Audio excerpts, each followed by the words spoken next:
কাৰ্যসূচী লোৱা হ'ল ছাৰ, কি মেছেজ দিব বিচাৰিছে? চাওক, আজিৰ যি টাইগাৰ ডে, আজিৰ পৰা 12 বছৰৰ আগত আমি 12 বছৰৰ পৰাই আমি টাইগাৰ ডেটো মানি আহি আছোঁ। কিন্তু ৰায়মনাৰ অঞ্চলত টাইগাৰ ডে চেলিব্ৰেশ্যন কৰাৰ উদ্দেশ্যটো অলপ বেলেগ, কিয়নো এই অঞ্চলত নতুনকৈ জাগৰণ এটা আহিছে।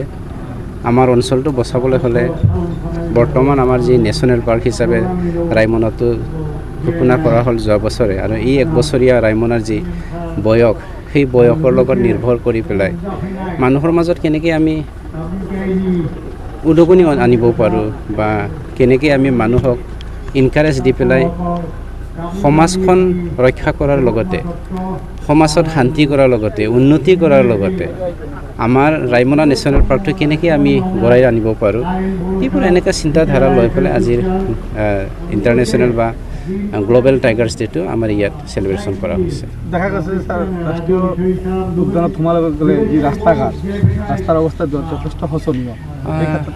চাওক, এইটো শোচনীয় হ'বই, নতুনটো। আৰু বৰ্তমান মই বহুত প্ৰজেক্ট কৰিছোঁ। আমাৰ চিফ ছাৰৰ নিৰ্দেশ মৰ্মে ৰায়মনা নেশ্যনেল পাৰ্কটো গঢ়ি তুলিবৰ কাৰণে কনভেনশ্যনেল চেণ্টাৰ এটা ডিক্লেয়াৰ দিয়া হৈছে।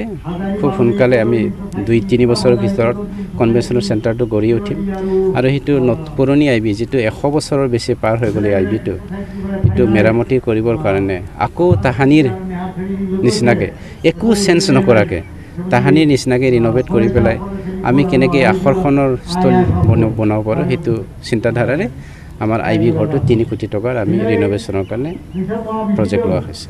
ছাৰ, আপুনি উল্লেখ কৰিছে যে এতিয়াও কচুগা বনাঞ্চল ঐতিহাসিক আছে, কিন্তু এতিয়াও কচুগা বনাঞ্চল ধ্বংস চলি আছে।